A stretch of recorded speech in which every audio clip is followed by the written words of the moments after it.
4-5 दिवसापासून महाराष्ट्रामध्ये सातत्याने मुसळधार पाऊस चालू आहे। महाराष्ट्रातल्या सांगली जिल्हा असेल, कोल्हापूर जिल्हा असेल, या जिल्ह्याला मोठ्या प्रमाणामध्ये पुराचा या ठिकाणी धक्का बसलेला आहे। पुराचं पाणी सांगली जिल्ह्यातील गावांमध्ये असेल, कोल्हापूर जिल्ह्यातील गावांमध्ये असेल, ते मोठ्या प्रमाणामध्ये घुसताना आपल्याला पाहायला मिळतं आहे। सध्या मी सांगलीमधील कृष्णा नदी जी आहे त्या नदीपात्रामध्ये आहे।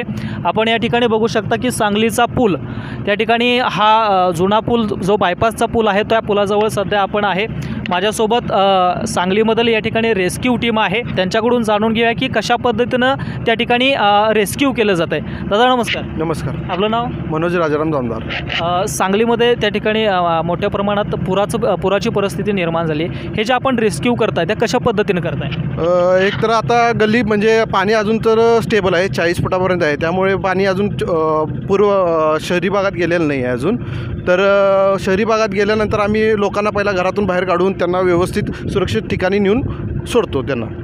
आता कृष्णा नदीची जर का पातळी बघितली तर ते 40 फुटावरती आहे, मात्र पावसाचं वातावरण किंवा पाऊस जरी थांबला असेल तरी पुराचा या ठिकाणी धोका कायम असलेला दिसतोय। कोयना धरणातून जर का पाणी मोठ्या प्रमाणामध्ये सोडलं गेलं तर पुन्हा एकदा या पाण्याची पातळी त्या ठिकाणी वाढू शकते। आपण रेस्क्यू करताय, म्हणजे कशा पद्धतीनं या ठिकाणी रेस्क्यूचं काम चालतं? पहिला जी असतात ती जी वयस्कर माणसं असतात त्यांना पहिला आम्ही रेस्क्यू करतो, जे की त्यांना म्हणजे चालायचं होत नाही वगैरे, उठायचं होत नाही, त्यांना पहिला रेस्क्यू करतो। नंतर मग आपली इथे काय असेल ते बाकीचे जे मीडियम एजची लोक आहेत त्यांना आम्ही रेस्क्यू करतो। आपला आता ही जी बोट आहे ती कुठली आहे नेमकी? आयुष हेल्पलाईन त्यांच्या रेस्क्यू बोटचे या ठिकाणी आयुष हेल्पलाईनच्या माध्यमातून रेस्क्यूचं काम मोठ्या प्रमाणामध्ये केलं जातं। जिल्हाधिकारी असेल किंवा आयुक्त असेल यांच्या माध्यमातून, या कार्यालयाच्या माध्यमातून वेळोवेळी त्या ठिकाणी सूचना देण्यात येतात आणि पुराच्या पाण्याची पातळी जी असेल किंवा त्याची सातत्यानं चौकशी केली जाते, सातत्याने सूचना त्या ठिकाणी जारी केल्या जातात।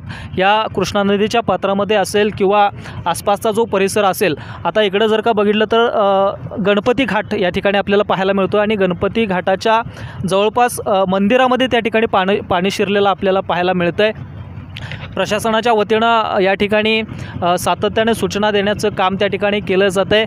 मात्र अजून देखील पुराचा या ठिकाणी ओसरत चाललेला आहे, मात्र पुराचा आणखी धोका या ठिकाणी वाढण्याची शक्यता आहे। पावसाचं प्रमाण जरी कमी असलं तरी पाऊस अजून या ठिकाणी 2-3 दिवसामध्ये जर का पाऊस पडू लागला तर पुन्हा एकदा त्या ठिकाणी पुराचा धोका या सांगलीसारख्या शहराला या ठिकाणी बसू शकतो। 2019ला सुद्धा या ठिकाणी सांगली शहरामध्ये फार मोठा त्या ठिकाणी पूर आला होता, त्यावेळी आपण काम कसं केलं? आता कसं पहिला 2019चा पूर हा मोठा होता, खूप मोठा होता, त्यावेळेला 54 फुटापर्यंत पाणी गेलं होतं। त्यावेळी प्रत्येक गल्लीत जाऊन प्रत्येकांना सगळ्यांना विनवणी करून बाहेर लोकांना सुस्थितीत नेऊन सोडलेलं आहे। आता या कृष्णा नदीचं जे पाणी आहे ते जास्तीत जास्त किती फुटापर्यंत गेलं? आता येईल आताच्या पुराचं 40 फुटापर्यंत गेलेलं आहे। इथून मागे या मागच्या 2 दिवसामध्ये किती पाणी होतं? मागच्या 35-36ची लेवल चालूच होती, पण आज काल अखेरपर्यंत 40 फुटापर्यंत गेलं होतं।